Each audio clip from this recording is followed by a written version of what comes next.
Olá, boa noite. Eu sou o professor Gabriel Bacarelli e você está no Forjando Caráter.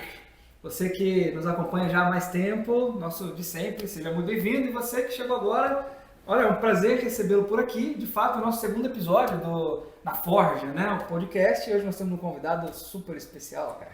O Padre Labora, que por acaso é o diretor espiritual de ambos, né? Aqui. E tudo bem, professor João, você apresenta aí.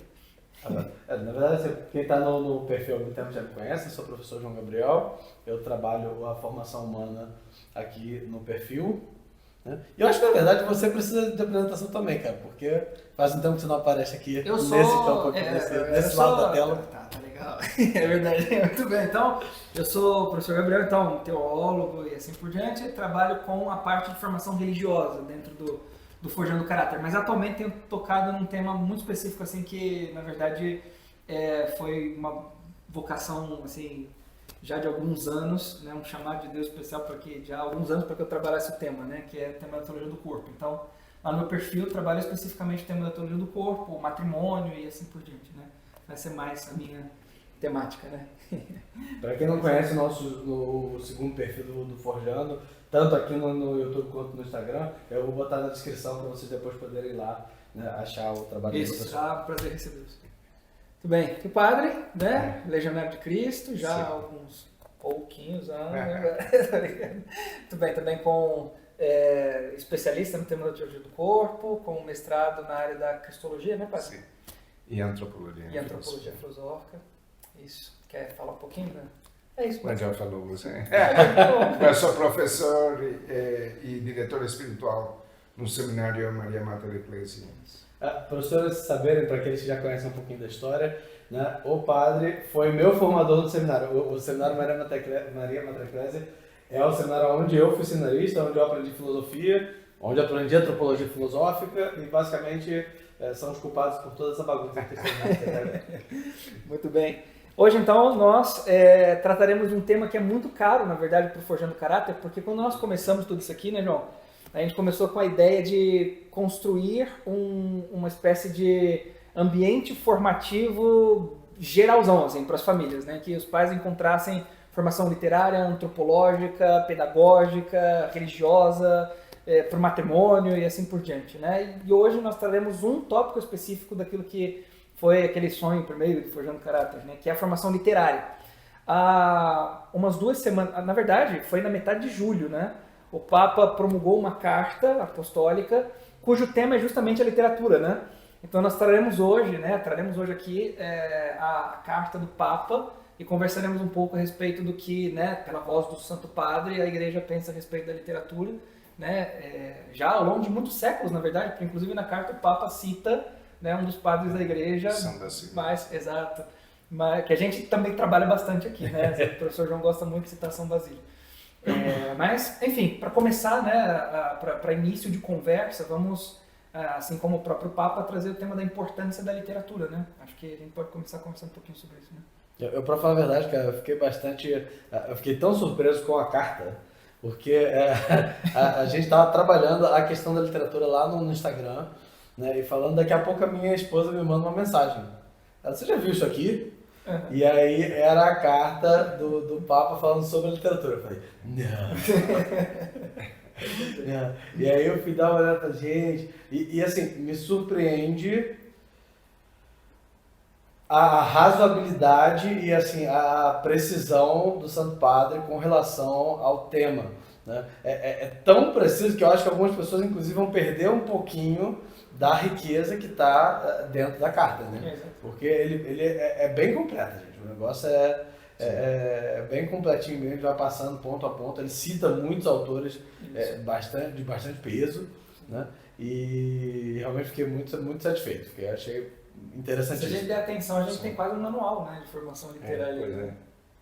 E também o fato que inicialmente ia ser só para seminaristas e padres, mas principalmente a formação para o sacerdócio. Mas é como se ele mesmo entendesse que vale a pena para um auditório maior. Por quê? Porque de algum modo a literatura é resultado da existência humana. Então todo ser humano pode ser tocado e formar-se através da literatura. Exato. Só eu tenho que falar alguma coisa. Tá, foi bom. Então, muito bem. De fato, a literatura tem essa característica assim, que é fantástica, né? Assim, que nós comentávamos, inclusive, antes de começarmos aqui, que é trazer certas experiências que o indivíduo nunca teria, né? Mas, de algum modo, a literatura tem a capacidade de colocar no imaginário daquela pessoa que ele tem um contato com o texto, né? Algo que ele nunca faria. Por exemplo, né? Eu tô conversando aqui com o padre, falei agora do Crime e Castigo, do Dostoiévski, né? Tô lendo aqui agora. E aí eu acabei de passar pelo crime, e aí eu lendo aquela cena, eu falei, Jesus Cristo, isso é terrível, né, assim. E o Dostoiévski, ele tem uma habilidade enquanto escritor que é fantástica, porque ele narra, assim, as minúcias da experiência humana com relação ao cometer o assassinato, assim, né? Então ele coloca todo o drama, o desejo de voltar atrás, mas a frieza e ao mesmo tempo a fraqueza e a força, físicas mesmo, né, que falham naquele momento, mas o drama, né, mental, assim, a frieza com que ele precisa enfrentar o segundo momento, que é depois de ter cometido, né, o assassinato, o que ele faz, e para onde é que ele vai, e assim por diante, né? Ou seja, é uma experiência que eu acho que eu nunca vou ter na vida. Espero que não. Mas ao mesmo tempo, aquilo enriquece o imaginário de uma forma tão fantástica que me dá a capacidade de compreender alguém que passa por isso, né? Essa é uma experiência da literatura, acho que a gente pode também... Eu acho uma coisa interessante, cara, o Santo Padre coloca justamente isso aí no trecho que ele fala sobre ver-se nos olhos dos outros, né? Nos olhos de outro.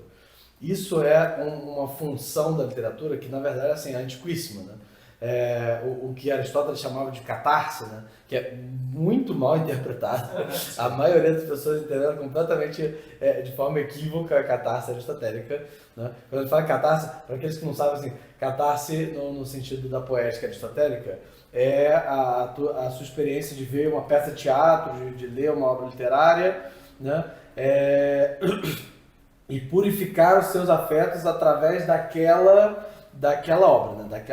daquela experiência. O que as pessoas interpretam como a catarse aristotélica é como se você, né, sentisse uma coisa, né, sentisse o que a outra pessoa está sentindo, e aí você se eleva e não sei o quê. E na verdade é uma função muito mais prática e muito mais simples. Né? Aristóteles fala que você, olhando, por exemplo, né, pegando, por exemplo, a tragédia. Né? A tragédia geralmente envolve, né, uma pessoa que é melhor do que nós, né, que é mais elevada do que nós, mas que em determinado momento comete um erro, né, comete um pecado, geralmente para os gregos era um pecado de hubris, né, um pecado de orgulho violento, né, e que por causa daquele pecado, às vezes é um pecado até que parece pequeno, às vezes é um negócio pequenininho, mas nossa, que exagero, mas para o grego era uma coisa muito séria, né, uma coisa muito grave. Né. Posso dar um exemplo dentro da literatura disso aqui, gente? Né? Mas não sei se vai ficar longo demais agora, mas... Acho que enriquece, na verdade. Bom, quando mais exemplo puder, o padre conhece os textos em grego, o padre, se o senhor quiser, manda bala também. O exemplo, por exemplo, né, do próprio Édipo, né, que é a tragédia, provavelmente a tragédia mais tradicional possível, né, do Édipo. Só uma explicação que eu acho importante. Édipo Rei, gente, é uma parte de 3 peças chamadas Trilogia Tebana, né, que é uma tragédia extremamente clássica. Eu explico porque a palavra Édipo pode ser associada a outras coisas hoje em dia, graças ao Freud, né? Então não tem nada a ver com isso aí não, isso é outra coisa. Né? Mas o Édipo é um caso interessante, né? Por quê? Porque os 2 pecados, o Édipo na verdade tem 2 pecados, 3 se você contar, ou você dividiu no meio, né? Mas os 2 pecados do Édipo são, primeiro que ele não tinha conhecimento, né? Que ele não sabia, né? O Édipo acaba matando o próprio pai e desposando de fato a própria mãe. E eu sei que vai ter gente aí nos comentários dizendo que pessoal, mas você não falou que não tinha nada a ver com o Freud. Pois é. O Freud tirou daí, é outra história.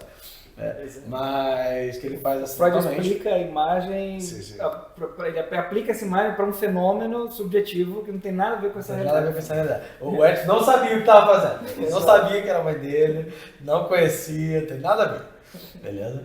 Mas ele comete esse crime, né? Ele mata o próprio pai e desposa a própria mãe. Ele mata o próprio pai acidentalmente. Né? Ele basicamente estava só se defendendo, né? O pai que começou a briga lá no no meio do caminho, mandou os asseclas dele bater nele e matou todo mundo. Mas talvez um pouco destemperado, né? Mas realmente não era ele que tinha começado a situação. Né? E ele desposou mais ele porque ele salvou a cidade e o prêmio era casar com a rainha. Ele casou com a mãe, sem querer. Então esse é o primeiro crime que ele tinha cometido. Né? E o segundo, né? E talvez o mais grave, né? Que aliás, se ele não tivesse cometido, talvez muito tivesse sido evitado, o texto deixa isso implícito, né? Foi zombar do profeta, né? Zombar do Tiresias, né? Que era um representante dos deuses, que era representante que era aquele que vaticinava a vontade de Zeus, a vontade dos deuses. Né? Então, quando o Tiresias fala, não, deixa isso pra lá, não mexe nisso. Ele, não, mas eu quero, você é um traidor, você não sei o que, aí o Tiresias vai e fala pra ele, e dali pra baixo, né, quando a coisa descamba, né, só tragédia. Né? Então, os dois pecados basicamente, a mensagem pro grego, né, por detrás daquilo aqui. Primeiro, existem certos crimes que tem consequências, quer você saiba de que eles são ruins ou não. Saiba. Que você saiba ou não saiba que você está fazendo uma coisa ruim, você fez aquilo ali, meu amigo, vai ter consequências terríveis. Né? Ofender aos deuses estava entre eles. Ofender diretamente aos deuses, né? Não tem jeito. Você, mas eu não queria, não interessa. Então, se fez uma besteira dessa, vai ter consequências. E a segunda é a humildade diante do destino e dos deuses, né? A humildade diante da divindade, né? Você é só um homem, você não vai resolver tudo, você não é um deus, entende? Então você tem mais que ficar quieto, escutar e obedecer, né? Quando você recebe um vaticínio, né? Então essas eram as duas grandes mensagens. Mas aí qual que é o processo catártico propriamente dito, né? É quando você olha para aquilo, você de fato, né, se coloca no lugar dos personagens, sente aqueles afetos que estão sendo, que acontecem ali, percebe como é horrível, e aí você traz para você e fala, ora, né, realmente, o pecado de Rubens é uma coisa muito ruim, é uma coisa que realmente eu não quero experimentar de novo. Entende? E aí você purifica os seus próprios afetos, né? Você passa a rejeitar aquilo ali, porque você, tendo passado por aquela situação na pessoa do Édipo, você não quer repetir, né? Então se o adivinho chegar para você e falar para você não fazer, você não faz. Entende? Esse é o processo que é de fato o processo da ordenação dos afetos pela literatura mesmo, né? É quando a gente vai... aliás, estávamos falando bastante disso no perfil recentemente, né? Quando a gente vai, de fato, usando das vivências humanas que estão presentes nas histórias, obviamente nas histórias bem contadas, né? Para purificar os nossos próprios afetos, para que nós mesmos vamos ajeitando nossos afetos para rejeitar aquilo que é mal e amar aquilo que é bom. Né? Esse é o... Sim, aí tem um elemento que na literatura você de algum modo se encontra em algum personagem, em alguma situação. Por exemplo, aí é bem forte o fato que ele, achando que ele é herói de verdade, não pode aceitar o que está dizendo Tiresias, porque ele, em consciência, sente que fez o melhor para a cidade, né? E que não é culpa dele a cólera que está acontecendo. Mas o bom é esse momento de humildade em que ele reconhece e é coerente ao entender que o que ele fez foi terrível, ele não merece ver, por isso ele tira os próprios olhos. Né? Por quê? Porque é coerente dizer, sabe que fez uma besteira tal que não merece continuar igual que antes. Né? Que também entra numa dimensão quase espiritual, não? Porque enquanto ele não pode ver externamente, se vê melhor internamente, não? E vai se purificando, não só nesse momento, mas longo a sua vida, como também se vê na Edipo em Colono, que é o último dos três, né? Das três tragédias. Esse aspecto de identificação, né, padre, que o senhor coloca também, de como que se o personagem de alguma forma houvesse no personagem algo que, nossa, puxa vida, de algum modo eu caminho do mesmo modo como esse personagem, né? Isso é muito comum na boa literatura, né? E na verdade eu acho que, pegando um gancho de algo que o professor João citou aqui, eu queria que a gente só explicasse, na verdade, um conceito que eu acho que é importante para o pessoal quando a gente fala de literatura clássica, que seria um clássico, né? Na verdade, eu tinha até uma discussão recentemente com uma pessoa desse sentido, né? Porque atualmente a gente tem um problema de que as pessoas chamam de clássico Por ser antigo. muitas coisas que não são clássicas. Coisas que não se enquadram. Se a gente for pegar o termo clássico no sentido original da palavra, realmente assim, muito pouca coisa do que se chama clássico é clássico de fato. A clássico é aquilo que remete à época clássica, né? A parte pós-helênica, no caso, né, da Grécia, a parte romana, né, nos primórdios, né, antes da queda do Império Romano do Ocidente. Então, assim, isso é literatura e pedagogia clássica mesmo. Né? Obviamente, né, como clássico se tornou uma espécie de sinônimo de tradicional, ou seja, consagrado pela tradição, né, que a história humana consagrou essas obras ao longo de muitas eras, então o sentido de clássico se estendeu um pouquinho. Né? Então temos obras hoje em dia, né, que não se enquadram propriamente no período clássico, né, mas que são obras que basicamente que já passaram pelo teste do tempo. Né? Que a humanidade já leu e viu nelas, né, tanto um valor artístico muito grande, quanto um valor moral e um valor humano. É engraçado, quando a gente fala de valor moral, né, às vezes a gente tem a impressão de que a literatura ela tem que ser necessariamente moralista, né? Ela tem que dar uma moral da história, fábula de Esopo, né? Tem uma moral no final do negócio. Não é isso. É no sentido de mostrar as realidades humanas como elas realmente são. Entende? Mostrar o vício como vício, a virtude como virtude, a coisas como elas realmente acontecem, para que a gente, olhando para aquelas experiências humanas, a gente possa, de fato, chegar na conclusão lógica do que é bom e do que é mal. Né? Então, assim, não como o próprio, né, do crime e castigo, ou então, no caso do Édipo, é um pouco mais, assim, tem uma imagem moral um pouco mais forte. Né? Os próprios gregos eram um pouco mais assim didáticos, digamos assim, na vida moral do que a literatura um pouco mais contemporânea, né?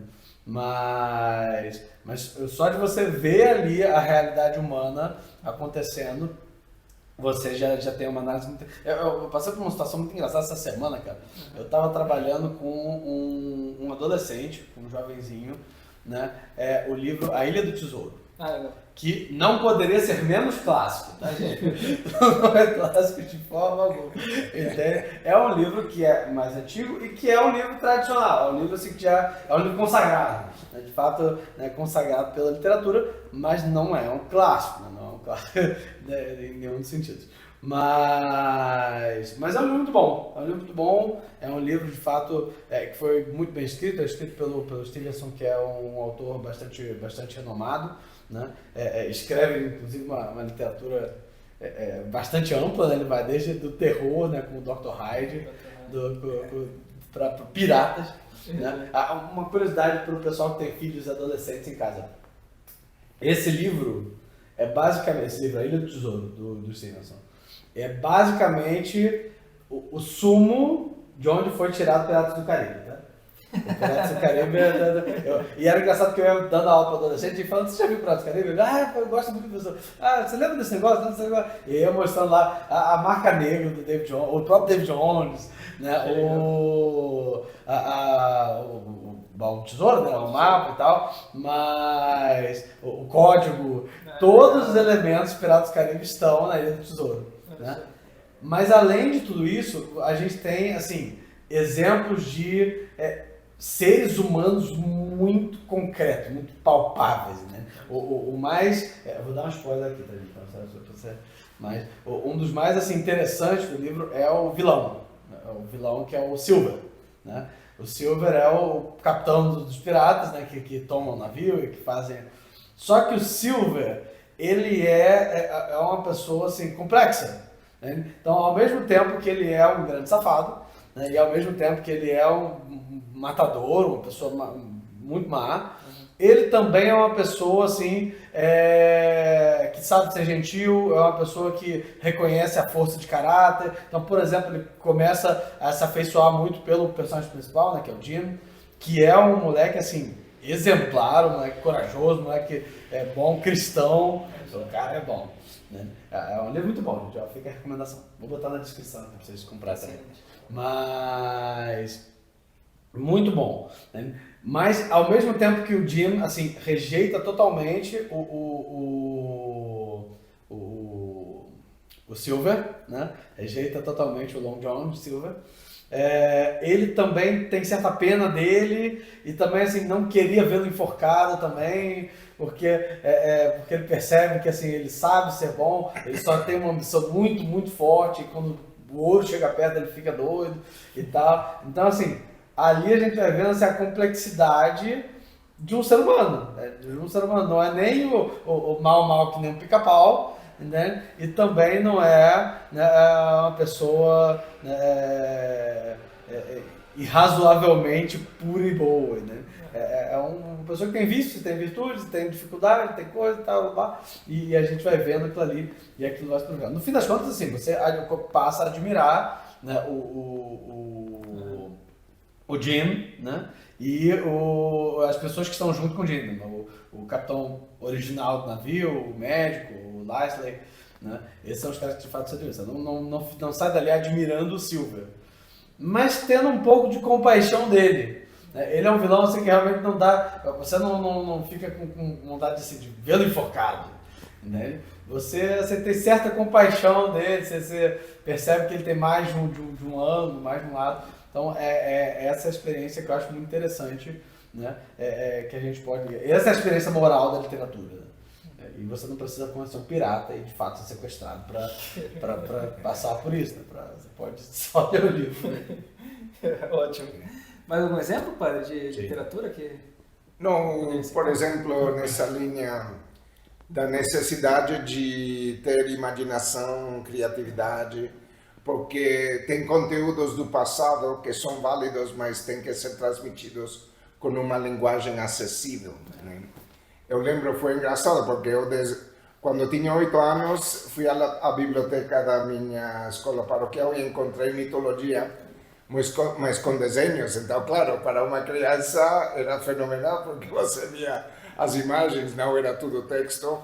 E eu aprendi a mitologia através disso, não? E depois vi que muitas pessoas, a cultura grega não era muito apreciada, até que nos anos 2000 encontrei uma família e a menina dominava a mitologia tanto quanto eu, mas ela aprendeu através das aventuras de Percy Jackson. Então, claro, a linguagem de jovem, cada deus é um jovem até que ativa esse elemento. Então, a importância de cuidar muito a linguagem, de ser especialista, não porque gostamos da literatura, porque nos cativa, nos faz entrar dentro como se estivéssemos realmente aí, que o Papa menciona isso, a diferença entre um filme e ler o livro mesmo, que você pode, ninguém lê do mesmo jeito, né? E conforme o próprio temperamento, o jeito, vai entrando nesse mundo, ou até se projeta dentro desse mundo, etc. Exato. O Papa fala um negócio nessa parte aí que eu achei super legal, e que na verdade eu nunca tinha pensado muito por esse aspecto, mas é assim muito bacana. Ele fala que o filme ele é uma coisa passiva. Isso. E a leitura, ela é de fato ativa. Né? E de fato porque a leitura você tem que entender o que está sendo dito, tem que imaginar o que está acontecendo, né? Você tem que entrar ali naquela cena, imaginar as vozes, imaginar o tom de voz. Ativa todo o teu ser. Sim, você tem que fazer algo, você tem que participar ali do negócio. O filme não. O filme, de fato, você pode ficar parado, sentado, quieto, né? Paradinho, aliás, é a posição ideal do cinema, para o pessoal que conversa aí dentro do cinema. Né? A posição do cinema é ficar quieto vendo o filme. Mas, eu tô falando, mas eu falo bastante cinema. Mas o filme você só recebe passivamente, né? Você não entra com as suas faculdades junto dentro da história, né? E por isso, de fato, assim, no campo meditativo, no campo experiencial, ele é uma mídia mais fraca, né? Eu não estou falando aqui que filme é uma coisa... Gente, se eu falasse aqui que filme é uma coisa ruim, por si mesmo, eu seria provavelmente o maior hipócrita que existe. Eu gosto muito de filmes. Eu vejo muitos filmes. Eu e minha esposa, a gente vê filme direto. Toda semana a gente vê um filminho, né? Então eu gosto muito. Mas no sentido, né, de fato mobilizar as faculdades, o filme ele é muito menos assim... inferior à literatura. Ele é inferior. Sem dúvida. Tem uma experiência que é muito legal, na verdade eu queria convidar agora o pessoal a comentar aqui, botar aqui nos comentários a seguinte experiência, né? Quando a gente assiste um filme de alguma obra literária que a gente gosta bastante, tipo, eu li a obra, eu li o livro, e aí vem o filme. E aí você assiste o filme, e aí tem dois tipos de experiência, né? Tipo, caramba, é igualzinho que eu imaginei, né? Do jeito que eu imaginei, o cara colocou. Que é menos frequente, né? O que é menos frequente. E a outra experiência é, meu Deus, que adaptação horrível, né? Eu queria que o pessoal comentasse. Faltou essa parte. Faltou isso, aquilo, personagem. A interpretação é totalmente errada. Seria muito legal se o pessoal comentasse aqui qual livro, qual filme que assistiu teve essa experiência. Eu vou falar, eu acho, na verdade, que são 3 experiências aí. Ok, a gente tem nossa, foi do jeito que eu imaginei, tem faltou uma parte e tem o que diabo é isso? Parece que não coincidiu nada. Hoje na aula, um dos meninos me perguntou sobre o que eu achava dessa série da Prime dos Anéis de Poder. Sim. Aí eu falei, pelo amor de Deus. O Senhor dos Anéis é o meu livro favorito, assim, a história que eu mais gosto, que eu mais amei assim, a vida inteira e tal. É mesmo. Que sofrimento foi ver aquilo ali. Eu vi 2 episódios, para não dizer que eu não vi nada, né? Eu vi 2 episódios, porque eu e minha esposa, a gente gosta muito, a gente gosta e eu pensei, se só for um negócio legalzinho, pode ter nada a ver com o Senhor dos Anéis, mas tiver fantasia, tiver um negócio lá e tal, beleza, a gente vai se divertir, vai ser legal. A gente não aguentou, padre. A gente não aguentou ver mais de 2 episódios, a gente só chegou ao final do segundo por exercício de vontade, porque, nossa, que coisa sofrível, entende? Horrorosa. Então, realmente, assim, existe a experiência da tortura. A segunda experiência que é tipo... Faltou um pedacinho. Na verdade não, eu ia citar... Hoje eu estava atendendo, aí eu citei o Hobbit por alguma razão, e aí a pessoa que eu estava atendendo falou assim, mas eu só vi o filme, na verdade, e aí o anão faz isso... Não tem nada a ver com ele. Nada a ver. Não, mas esse anão é outro, não é? Não. Esse aí foi inventado por Hollywood, né? Tolkien não é mais... Não, eu acho interessante, cara, uma coisa interessante. Eu vou comentando até sobre o filme do Hobbit. Uma coisa que eu acho que é interessante sobre filmes e literatura é que, assim, é importante chegar nos dois entendendo que você está tratando de artes diferentes. Exatamente. Né? Tem coisa que funciona para filme e tem coisa que não funciona. E tem coisa que funciona para livro e não funciona para filme. Quer ver uma coisa interessante? Eu gosto muito de literatura, vocês sabem. Eu estudo muito literatura e eu estudo muito escrita criativa, né? Que é justamente a arte de escrever e tal, de fazer e tal. Né? Tem uma coisa que para filme funciona muito e para livro não, que é descrição de cenas de combate. Eu nunca tinha percebido isso. Em algumas coisas que eu tentei escrever há muitos anos atrás, eu tentava fazer e ficava horrível. E eu não entendia porquê e tal. E aí, uma vez um autor famoso, um cara chamado Brandon Sanderson, estava dando uma aula disso na faculdade, eu via o curso dele, né? E aí ele falou, então, cara, né, no filme, né, as coisas acontecem muito rápido, muito sequencialmente, e tem o auxílio visual. Então você vê, né, um cara levantar a espada, bloquear a outra, né, girar, dar uma volta, não tem que roubar, é uma coisa. Agora, essa mesma cena que demorou 3 segundos, e que foi super legal, né, vai demorar uma página inteira para você descrever. Uma página inteira, a média de leitura das pessoas é mais ou menos de 2,5 minutos a 5 minutos.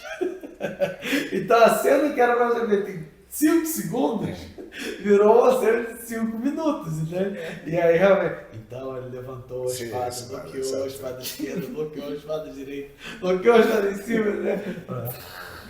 E a pessoa tá livre, já ouvindo, né? Porque realmente não funciona para narrativa, né, o que funciona em filme. Da mesma forma, ao contrário, né? Tem coisas que em livro, o livro te dá tempo para você entender as cenas, entender as motivações, para você entender a coisa. O livro você lê, assim, dependendo da sua média de leitura, de 4 dias, 5 dias, a um mês. Então você passa um mês degustando aquele negócio ali, vagarosamente e tal. O filme tem 1h30 para contar a história. E boa sorte. Então realmente assim, por exemplo, algumas adaptações, o pessoal fala muito do filme do Hobbit, que realmente assim, se você for comparar com o livro, você vai acabar com o filme. O filme inventa as paradas que assim, um anão apaixonado por uma elfa, porque sim, entende? Ok. É uma cena mágica. Cena mágica e tal. A mulher vai ser com a cabeça, né? Porque assim, ela do nada se apaixona por um nanico, né, que ela nunca viu na vida, enfim, né? Se fosse ele, sei lá, ela tivesse um tempo, enfim. Então tem umas coisas esquisitas. Né? Mas tem outras, assim, por exemplo, você fala, mas no filme não teve a cena deles fugindo com os barris lá e o anão rodando com uma Beyblade lá do não sei o que e tal. Eu falei, olha, é verdade, isso não teve no livro, né? Mas realmente, se a gente pegasse no filme, se a gente pegasse no filme, né, e botasse eles deslizando rio abaixo nos barris em silêncio, sim. Cena substancialmente menos legal, entende? Então assim, funciona pro filme, tá tranquilo, entende? É outra mídia. Mas de fato ela tem mais esse caráter. É esse negócio, cara. Esse eu acho que é interessante. O filme eu acho que tem mais esse caráter de entretenimento barato. Eu ia chegar nesse ponto, eu ia puxar isso agora. A ideia do filme é outra, no fundo, né? Assim, você tem o objetivo da literatura e tem o objetivo do livro. A gente vem falando aqui agora do modo como a literatura te desperta as experiências, de algum modo, descrevendo as motivações, assim por diante. O filme, no fundo, assim, te desperta certos sentimentos, mais para te prender nele do que para qualquer outra coisa, assim, né? Óbvio, existem bons filmes que contam boas histórias com boas experiências humanas. Mas até esses eu acho que de algum modo precisam desses recursos também para de algum modo te colocar ali, né? Só o fato de ser uma experiência visual já te prende ali de algum modo, né? Nesse sentido, então já tem essa função, né? Mas bem, então, a não ser que alguém queira... Deixa eu só olhar aqui, porque sabe como é que é, né? Último mês de gestação. Ok, isso é importante, é verdade. Toda vez que vibra o celular... Então, olha, sem problema não. Mas de fato acho que, voltando assim, de fato a gente foi do início para o meio da carta do padre, voltar para o início agora, do Santo Padre, para voltar para o início, porque o Papa, logo de cara, ele coloca a utilidade da literatura, mas também voltada para um aspecto de formação para a fé, né, padre? Sim. Acho que a gente pode trabalhar um pouquinho disso agora, né? Bom, antes, o elemento específico que iria ser a formação dos sacerdotes, ele fala que a literatura ajudaria o padre, primeiro, a melhorar seu intelecto, não? Porque dá, por exemplo, maior vocabulário, né? Que talvez hoje não se valoriza, mas é muito diverso quando você é capaz de transmitir um conteúdo com precisão ou com até colorido, que simplesmente falar palavras que todos conhecem, né? Por exemplo, agora estou lendo o Cântico Espiritual de São João da Cruz e só lembrando que ele é um dos maiores literatos da história da literatura, não? E da época de ouro de Espanha. Por quê? Porque querendo descrever uma experiência mística que é muito difícil, ele se força para dominar a linguagem, de modo que procure as palavras, as imagens que melhor possam exprimir essa experiência, sabendo que é impossível esgotar com essas palavras, não? Mas esse esforço de poder usar a palavra exata é muito importante, né? E depois o aspecto pastoral, não? Porque o padre deve entender que quando lê a literatura vê todo tipo de ser humano, toda situação, todo tipo de situação humana, diversas culturas, porque às vezes a gente pode se escandalizar de algumas coisas, quando em verdade se trata de chegar a esse homem que sofre aquilo, ou porque ele vive desse jeito, porque se pode corrigir. Né? Então o padre, lendo literatura, procurando entender melhor o ser humano, é mais capaz de ser eficaz no encontro com as pessoas. Eu experimentei isto, não, porque quando era professor nos Estados Unidos, no seminário, um dos jovens seminaristas me convidou a visitar uma prima que já não era praticante. Né? E ele todo nervoso, porque tendo sido religioso, estudando numa comunidade, todo o vocabulário era religioso. Não? Então ele me dizia, não sei o que eu vou falar com ela. E você não está nervoso? Me perguntava. Eu falei, não, eu vou falar de transcendência, amor, projeção do humano, etc. E eu gosto muito das tragédias gregas, e quando encontrei ela estava fazendo traduções modernas das tragédias gregas. Que legal. Então era facílimo entrar em contato só a partir da literatura. Exato. Outras experiências que tenho é que, por exemplo, os clássicos que nem conheciam Jesus coincidem com doutrina bíblica às vezes. Né? Uma vez dei um retiro falando das 4 virtudes e todo mundo achava que eu estava usando a Bíblia, mas estava usando a República de Platão. Que legal. Então, é isso belo, não? Que quando você de verdade quer exprimir o ser humano, todo mundo reconhece. É uma linguagem que todo mundo pode entender. Né? Então, o aspecto da fé, porque tem uma parte na carta que diz a fé e a literatura, diz que quem acredita, quem crê, ou crente, usa a palavra crente, né? Por ser português de Portugal, acho, que deve ler literatura para entrar em contato com a cultura.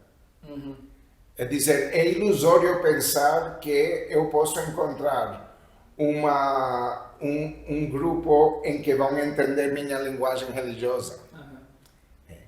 E um veículo para entrar em contato com outras culturas, com outras religiões, com outros modos de ver as coisas, exatamente a literatura. Esse é um aspecto fantástico, né, padre? Porque o escritor ele tem essa capacidade de conter ali no livro algo que é muito próprio da sua região, né, da sua própria cultura. Essa semana eu estava assistindo uma aula e a professora falava de um livro do Graciliano Ramos. Qual é o nome? Meu Deus, agora não fugiu o nome. Do Graciliano Ramos. A Hora e Vez de Augusto Matar? Não. É um outro mais simples, assim, Sertões. Sertões. Isso, Sertões. Sertões, do Graciliano Ramos. Ele fala, é muito interessante porque de fato ele consegue expressar algo que é muito próprio daquela localidade dos sertões mesmo. As pessoas elas quase não falam, mesmo. Tipo, às vezes o filho não tem nome, é chamado de ou, não sei o quê, assim, com gesto, assim. A linguagem ela não é desenvolvida, assim, não tem muitas razões pelas quais falar, não tem do que falar, na verdade, do que se tratar. Então, a gente, numa experiência com a literatura, a gente se encontra com algo que é muito próprio de uma região para nós ser imaginável. Tipo, cara, seu filho não tem nome? Não, ele é meu filho. Por que vai ter nome? Né? É interessante isso, né? Mas de fato é muito próprio deles, da localidade, né? Mas, enfim, de fato, tomando esse aspecto também que o padre cita, né, como um aspecto pastoral, eu me lembro que há pouco tempo, por ocasião dos trabalhos com teoria do corpo e família, etc., eu estava lendo Eurípides, eu peguei a Medeia para ler, padre. Medeia é uma tragédia muito forte também, né, padre? Então, Medeia tem a experiência de ser trocada, né, pela filha de Creonte, né, pela princesa, e aí o marido dela diz que, na verdade, nós estamos fazendo uma coisa que é boa, que é para vocês, eu estarei mais perto do rei, estarei na corte, na verdade, teria uma coisa muito boa para a família, né, isso que eu estou fazendo é bom para a família. E Medea enxerga aquilo de uma maneira muito irada, né? Mas é interessante a forma como Eurípides narra, porque até um determinado ponto você a acompanha, né? Do tipo, de fato ela é uma mulher traída, ela está sendo abandonada, o marido dela não presta e etc e tal, até o ponto em que ela... Bom, vou dar spoiler. Até o ponto em que ela mata os filhos para se vingar, assim.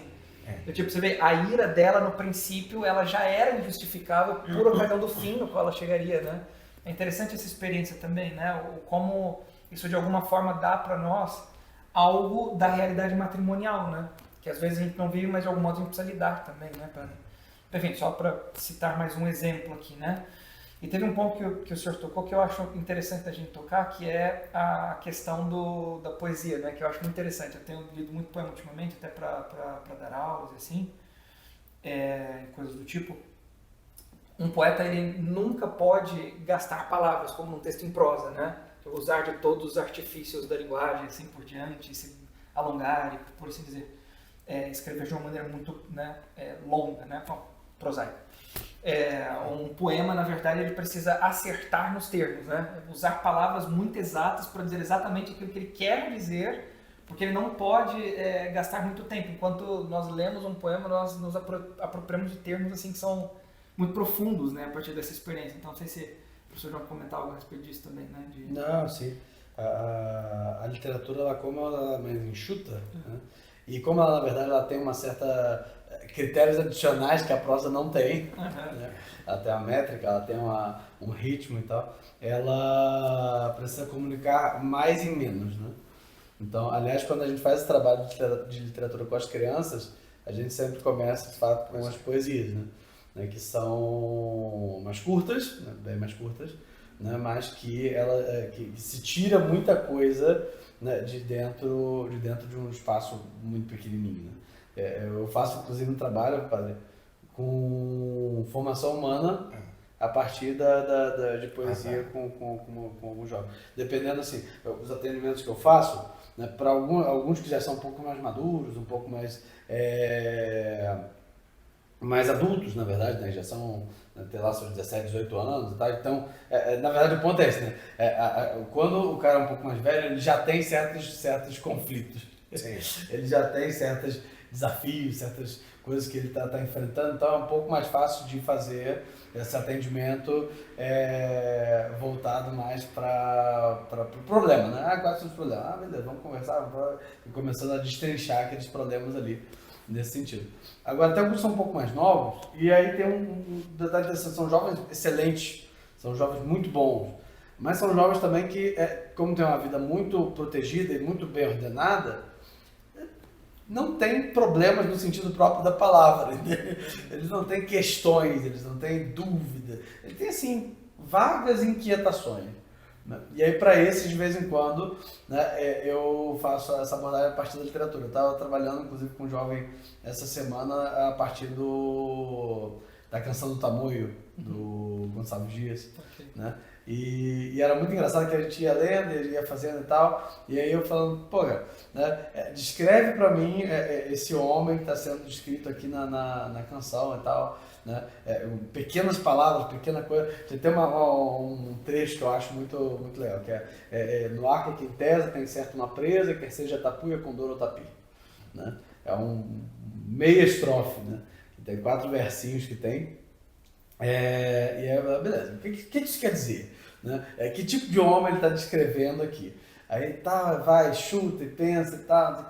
Ele é alguém que tem um objetivo. Aí eu falei, beleza, né? É isso aí. Né? Quando ele puxa o arco, ele já sabe para onde, já sabe onde ele vai acertar, onde ele vai mirar. Né? E quais que são os alvos que ele escolhe? Tapi e condor são animais. Ele está caçando, ele está produzindo, fazendo alguma coisa que é importante para a vida dele. Beleza. Né? E tapuia. Né? A tapuia é o nome que eles davam para o índio traidor. Para o índio que se vendia, né, para os brancos, para as tribos opostas e tal. Né? Era o nome que davam para esse tipo de índio, era tapuia. Né? Ou seja, né, ele está atacando uma pessoa, ele está atacando o mal, ele está atacando a traição, ele está atacando o inimigo. Né? Então o cara ele não age sem propósito, né? Não brinca em serviço, tem objetivo e está pronto para produzir e lutar contra o mal, né? E lutar contra aquilo que de fato faz mal. E tal, que a gente foi passando e tal. Eu falei, beleza, cara. E quais desses elementos, entendeu? Ele deu todos eles, né? Até aquelas estrofes, né? E quais desses elementos aí você acha que você tem, quais que você acha que você não tem, quais que você acha que assim, você está caminhando para ter, quais você acha que não tem? E ele foi falando, esse aqui eu acho que sim, esse de ter um plano, de ter um projeto, de ter um objetivo, esse eu acho que não. Né? Isso é interessante. Né? É legal que a gente perceba isso, tem que estar faltando um pedaço nesse alvo, nessa coisa.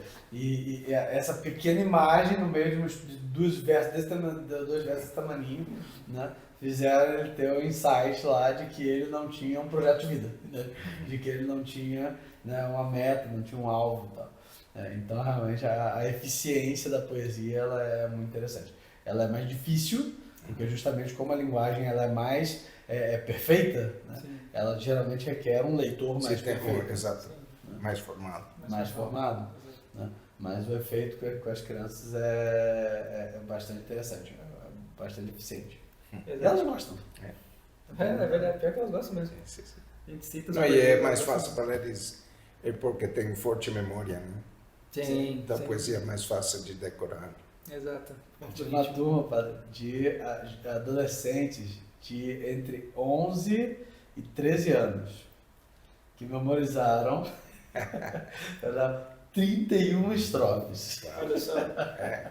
A turma dos meninos. Que beleza. Então, a gente é uma turma de uns meninos, uns jovens, né, adolescentes, né, e aí eu passei para eles um poema chamado Os Companheiros de Ulisses, que é muito bom, excelente, um poema muito legalzinho. E é bem assim, tem uma linguagem bastante tranquila para as crianças, tem uns significados muito bonitos, mas é enorme, né? 31 estrofes. E aí eu desafiei eles lá para ver quem é que conseguia memorizar, quem conseguia memorizar mais, né, e tal. E os malandros fizeram as 30, assim, erraram 2, 3 coisinhas. Mas é engraçado porque a gente pega uns caras mais velhos aí, que eu não vou dizer quem são, pede pra memorizar 4 estrofes e não consegue. É fantástico. Eles vão assistir isso aí depois, mas tem uma palavra dita num certo tom de voz, que já me faz fazer assim.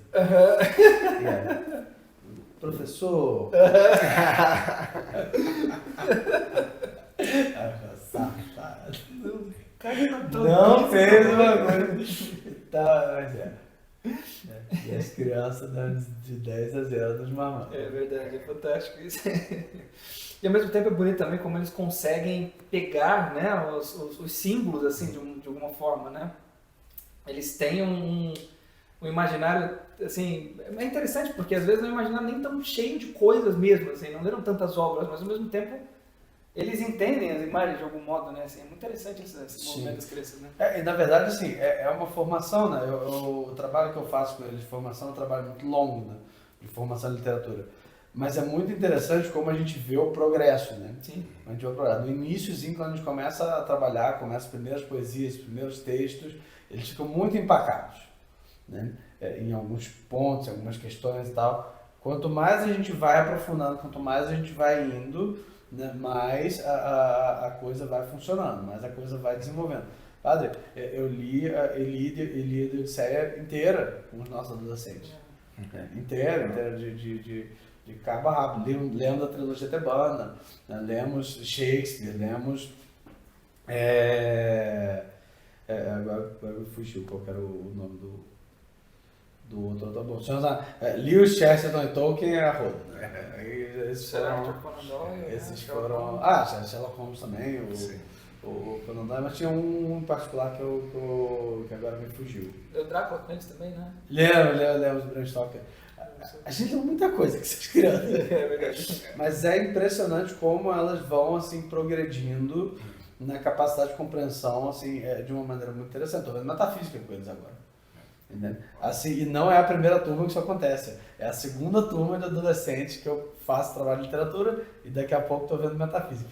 Esse é um aspecto interessante da formação literária, porque quando a gente tem um imaginário recheado de imagens, fica mais fácil de trabalhar conceitos abstratos depois, né? No fundo, o trabalho com a literatura deveria necessariamente preceder qualquer trabalho de filosofia ou teologia, assim, fica... Na verdade, acho que a recomendação do padre, assim, né, o incentivo do padre à leitura de literatura, talvez seja, assim, uma espécie de clamor, no fundo, né? Tipo, leiam pelo amor de Deus, porque existem certos conceitos que são impossíveis de serem compreendidos sem certa experiência, mesmo que imaginária, né? Sem ter certos conceitos na imaginação, sem ter certas imagens, né, dentro do imaginário, porque não dá, de fato, não dá para avançar, né? Então... Tem um negócio que o Santo Padre fala na primeira partezinha, né, que ele conta uma experiência de sala de aula dele com os jovens de literatura dele. E aquilo ali, gente, tem uma verdade de uma profundidade que as pessoas não entendem. Eu estava dando uma aula ontem, né, sobre o método pedagógico de São João Bosco. Legal. Né? E uma coisa que as pessoas às vezes não entendem é que o ensino, a pedagogia, ela tem que ser gradual e ela tem que atingir a alma no estado onde ela está. Né? Então tem um trabalho, tem um processo que tem que ser feito, que tem que ser... Isso é uma ilusão, por exemplo, aliás, vai ter gente brigando comigo, mas não sei se vocês vão chegar até esse ponto no vídeo, porque é longo, mas vai ter gente depois brigando comigo nos comentários. Mas uma das coisas, um dos problemas que eu vejo atualmente, né, nessa coisa maravilhosa que é essa nova onda de pessoas interessadas em educação católica, em educação clássica, mas que é um problema, as pessoas acharem que elas podem pegar o moleque do jeito que ele está e botar os Lusíadas na mão dele sozinho, entende? Os Lusíadas, botar a Elida na mão dele sozinho, botar o negócio, e vai ser, vira aí meu filho, e tal, e achar que vai ser um super sucesso, né?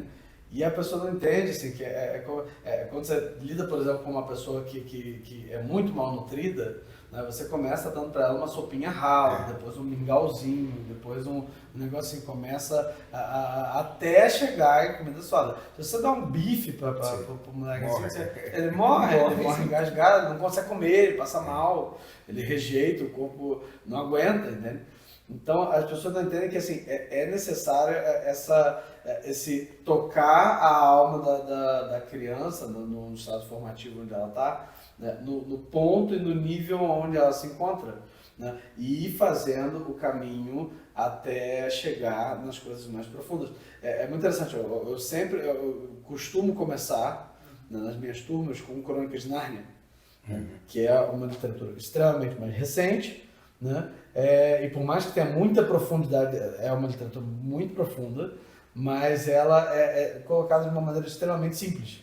É muito fácil de ler Nárnia. Sim, como as fábulas para os clássicos. É uma literatura introdutória, né? Uma literatura... Aliás, eu nem sequer acho que o próprio Santo Padre fala, né, que dá uma literatura um pouco mais contemporânea, que tenha um ritmo... Gente, as nossas crianças, elas estão intoxicadas. O padre fala, né, o vício dos ecrãs, que ele chama, né, elas estão, de fato, intoxicadas por um tipo de mídia que tem uma velocidade e uma passividade muito grandes, né? Então, se a gente dá para elas... Eu tive dificuldade nas turmas de adultos com o Hobbit, né? Porque acharam o Hobbit difícil. Né? O Hobbit denso, o Hobbit...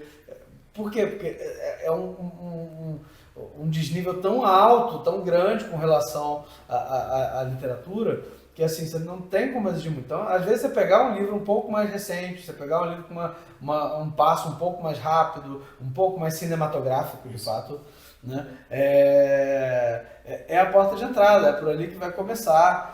Você vai passando por aquilo ali, primeiro dá aquilo ali, depois dá Crônicas de Nárnia, depois dá o Hobbit, depois o Senhor dos Anéis, depois aquilo lá. Daqui a pouco você está na Ilíada, né? Daqui a pouco você está nos de fato clássicos. Sim. Né? Mas é muito importante essa gradação, né? Sim. Existe até muita literatura contemporânea que é difícil assim, de ser lida. Você pega, por exemplo, um Georges Bernanos, né? O Diário de um Pároco de Aldeia, você começa a ler esse negócio e fala, chato, muito chato, cara chato. Mas é muito profundo, né? Assim, de várias experiências do padre é muito profunda, né? Então, tem uma certa complexidade, né? De nível também em alguns livros, assim, nesse sentido, né? Por exemplo, um Júlio Verne. Não é uma literatura, meu Deus, super difícil. Na verdade, né, o professor não sempre fala isso, né? Era a novela do povo. Não tinha o que fazer, não tinha televisão, ele ia ler Júlio Verne. Mas ainda assim, ela não é uma literatura tão assim, nossa, muito simplesinha e tal. A galera tem dificuldade com o Júlio Verne também. Júlio Verne foi feito para ser literatura de banca de jornal. Né? Exato, Júlio Verne foi feito para ser assim, aquela... Tanto que tem, assim, dezenas de livros, assim... Os capítulos são ridículos de curtos. São curtíssimos. Tem livro de Júlio Verne, capítulo tem 5 páginas. Por quê? Porque é um negócio pra você ler quando você tá no trem. Exato. Pronto, tem guarda e vai pro trabalho. Né? E as pessoas têm dificuldade. Tem dificuldade, é Júlio Verne. Exato. Você vê uma diferença de um... Aí a gente já eleva muito o nível, mas você pega a Ilíada, né, que tem, assim... uma diversidade imensa de personagens, de seres humanos, de deuses, de situações, e além de tudo é um poema, é um épico, né? Então você tem essa dificuldade também de entender a coisa do modo como ele está dizendo, você precisaria reordenar e compreender as palavras que ele está utilizando no momento que ele utiliza, né? De fato exige bastante, né? Mas hoje eu estava dando aula para os meninos, na verdade ontem, dando uma outra aula, né, de método de estudo, né? E eu falo para eles, de fato é um trabalho chato, pegar um texto, passar o olho nele, tirar todas as palavras, procurá-las, depois ler, agora sabendo o que as palavras significam. Mas é uma coisa que você não vai precisar fazer o resto da vida. Tipo, é um exercício assim, chato, maçante, você perde 2 horas para ler um capítulo que você levaria 30 minutos, mas ao mesmo tempo isso te treina para leituras muito mais densas depois, né? Eu quero ver a pessoa deve pegar, estou vendo ali na estante, né? Uns Miseráveis do Victor Hugo, tipo um catatal assim desse tamanho, entende? Que eu sempre achei que fosse algum tipo de plano mirabolante para matar alguém. Né? Você cria uma arma, né? Para depois tacar na cabeça. Exato. Escreve o livro de 1600 para depois tacar na cabeça. Taca na cabeça da pessoa, exato. Poético. Pois é. Então, existe esse processo de preparação também. A leitura treina a gente de algum modo, ela precisa ser treinada, ela treina a gente, ela exige de nós, mas ela faz com que nós cheguemos num lugar que é muito bom. A gente volta para o início que a gente está falando, né? O Santo Padre cobra, de fato, uma formação intelectual nesse sentido, né? É necessário para que você tenha vocabulário, para que você tenha o intelecto mais formado, para que você tenha o imaginário mais recheado, né? Por assim dizer, porque isso te dá uma abrangência de situações que é muito maior do que o que você teria, né? Experimentando tudo por si só, né, nesse sentido. E chega a conceitos que você não chegaria sem essa leitura, né, e a experiência de catarse também, que é extremamente importante, né. O Santo Padre diz uma coisa aqui que eu quis separar para ler aqui, que é o seguinte, né, quando ele fala do nunca um Cristo sem carne, né. Sim. Esse é um momento bastante importante que eu acho que a gente pode já passar para comentar isso aqui, né. No último parágrafo ele diz o seguinte, né. Não se trata do mistério de uma humanidade abstrata, mas do mistério daquele homem concreto, com as feridas, os desejos, as recordações e as esperanças de sua vida, né? E essa essa última fala do padre, do Santo Padre, nesse tópico aqui, remete de fato ao para que a literatura nos aponta também, né? Em sua utilidade para viver até o mistério de Nosso Senhor, que encarna, né? Que se faz homem também, levando em consideração todas essas experiências da humanidade, né? É por isso o Santo Padre usa essa frase de Terêncio, que nada do humano é alheio para ele, né? Porque exatamente, embora eu não goste algo do que faz meu próximo, posso começar a entender que ampliar e contextualizar, não? Que também ajuda pastoralmente. Começo a ver este homem onde cresceu, em que tipo de ambiente, como foram seus pais, etc. Teve educação, não teve educação, não? É muito diverso, não? Então, esse elemento de... A boa literatura será aquela que reflete melhor o ser humano em toda a sua extensão, não? Porque não é só o homem virtuoso, de fato se encontra pouco, não? Mas o fato de ver uma pessoa também é uma tragédia, por assim dizer, uma pessoa não desenvolvida, que não leva à plenitude suas potencialidades. Então, lembro que muitos religiosos na tradição jesuítica se estudava humanidades antes de filosofia. E, claro, tinha que ler obras literárias, analisar, tirar o vocabulário, que de verdade era chatíssimo. Mas uma vez que você fazia, você via fruto. Sim. Porque imediatamente você começava a escolher a palavra que melhor exprimia essa realidade. Exato. Dá uma profundidade muito maior, né, para o trato. Assim, de fato, como o senhor citou, né, até um trato pastoral. Chega numa moça que não tem nada a ver, mas estava traduzindo, né, as tragédias gregas, e você tem um assunto, né, com uma pessoa dessa. Né. De fato, agora acho que a gente pode falar da utilidade da literatura até para a vida espiritual, né, para passar para esse último tópico. Então, voltando para o último tópico, né, eu queria citar um parágrafo aqui, o número, na verdade o número 43, o parágrafo 43 da carta do padre diz o seguinte, né, o Santo Padre diz o seguinte: a força espiritual da literatura recorda, por último, a primeira tarefa confiada por Deus ao homem, a tarefa de dar nome aos seres e às coisas, citando Gênesis 2, 19 e 20, né?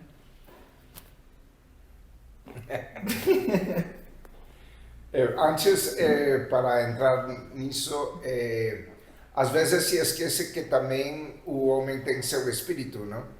Então, muitas obras de literatura, sobretudo as mais fortes, clássicas, ou que perduram no tempo, se chamam obras do espírito humano. Por quê? Porque é uma abertura à transcendência, à capacidade de ir além simplesmente da cultura para chegar à essência do homem, não? Que no final é também essa missão de dar nome às coisas. É um elemento que em filosofia se vê, não? Que o homem é capaz de entender o que não é ele, seu entorno, e também a pessoa humana, que é ao mesmo tempo o mais conhecível, por assim dizer, porque você é homem, eu sou homem, etc. Mas também o mais misterioso, porque cada um tem sua subjetividade. Né? Então é impossível entrar na subjetividade de outro se esse outro não tem a confiança para se revelar, por assim dizer. Né? Então acho que este aspecto da literatura mais na vertente de espiritualidade é a capacidade de transcendência e de até fraternidade entre os homens, né? Porque a procura de valores verdadeiros que todos podem reconhecer como tais é essencial, não? E está se perdendo por um relativismo terrível em que cada um tem sua verdade. Não? A coisa de nomear é que tem que coincidir com o que a coisa é, que é uma definição da verdade. Não? Exato. Perfeito. Eu acho que é interessante que a literatura, nesse sentido, né, ela nos ajuda inclusive a dar nome para certas coisas interiores que a gente não sabe dar nome inicialmente. Eu acho que sou muito...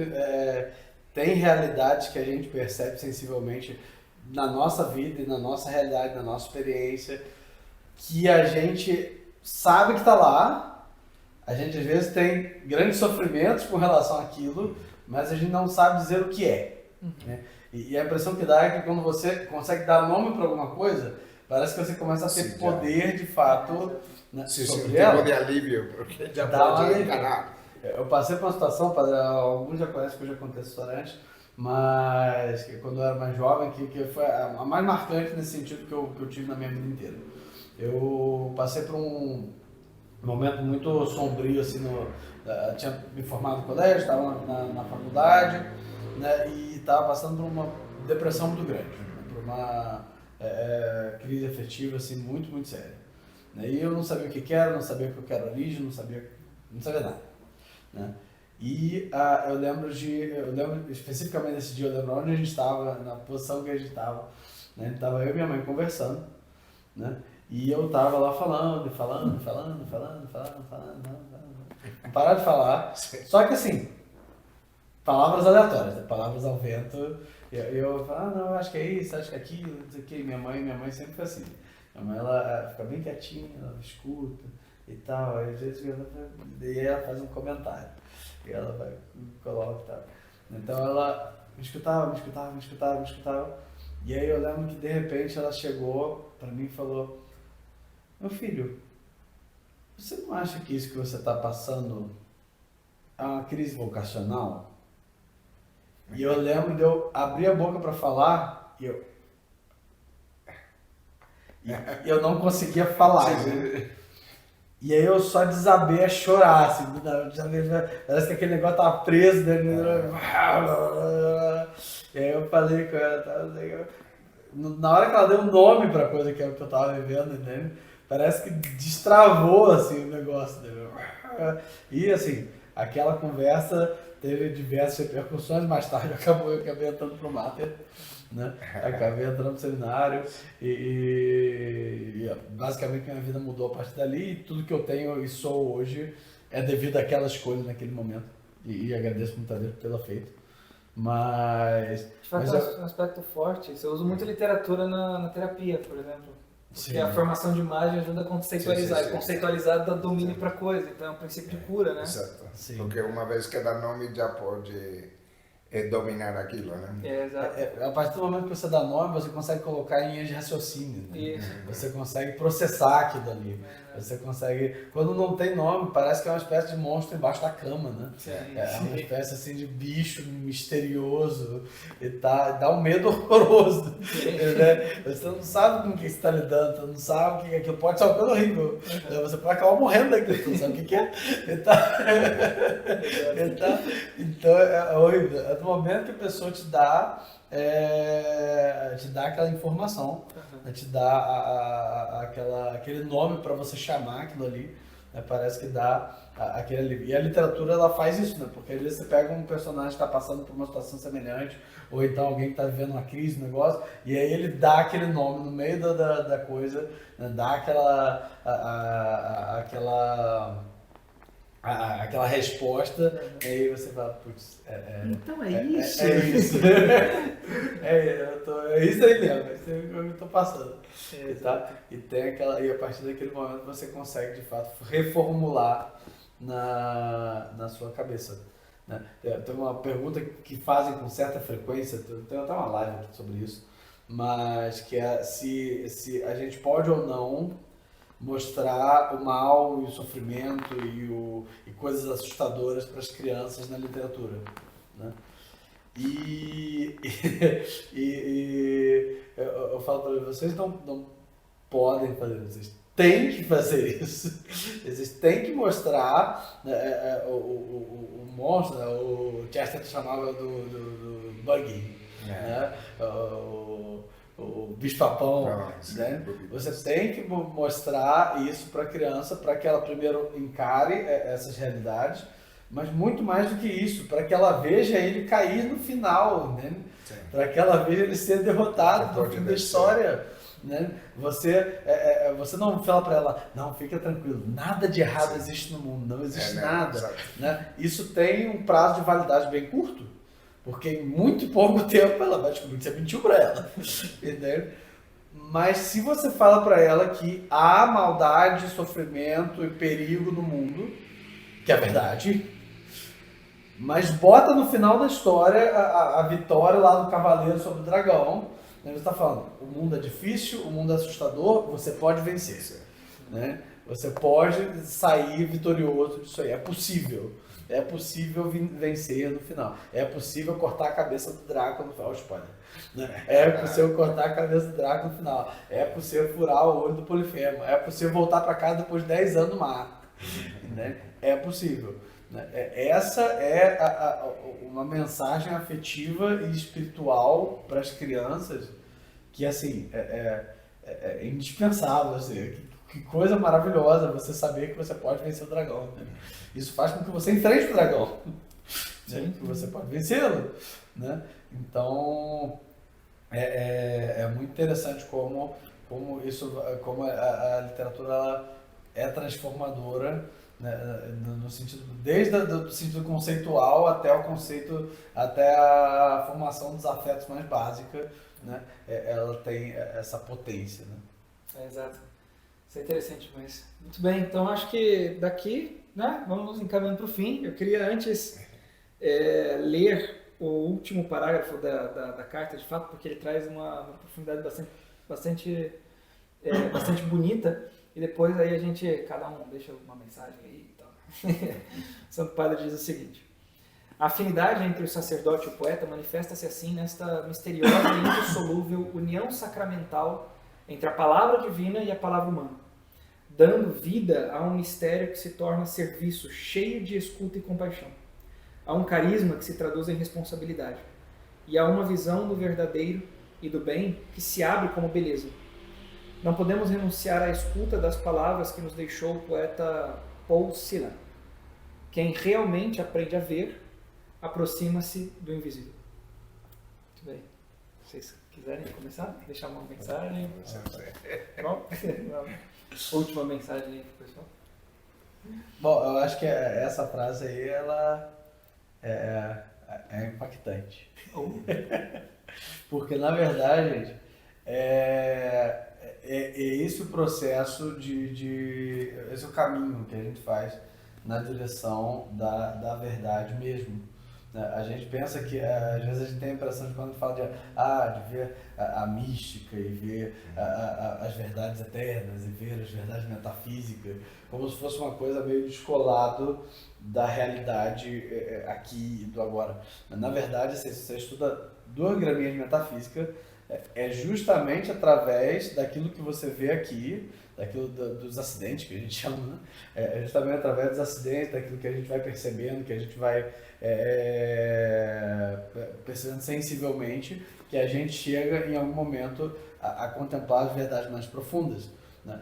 Mas a gente tem que olhar para eles com atenção, em muito número, trazer eles à reflexão um monte de vezes, até que você basicamente chega na abstração da essência, né? Na abstração da substância, né? Que é um jeito difícil de dizer que ao olhar para a vida com um olhar atento, você acaba entendendo o que as coisas realmente são, né? Vendo as coisas como elas realmente são, né? E o próprio Santo Padre na carta, ele fala que a literatura, como ela basicamente estica a realidade num texto longo, né?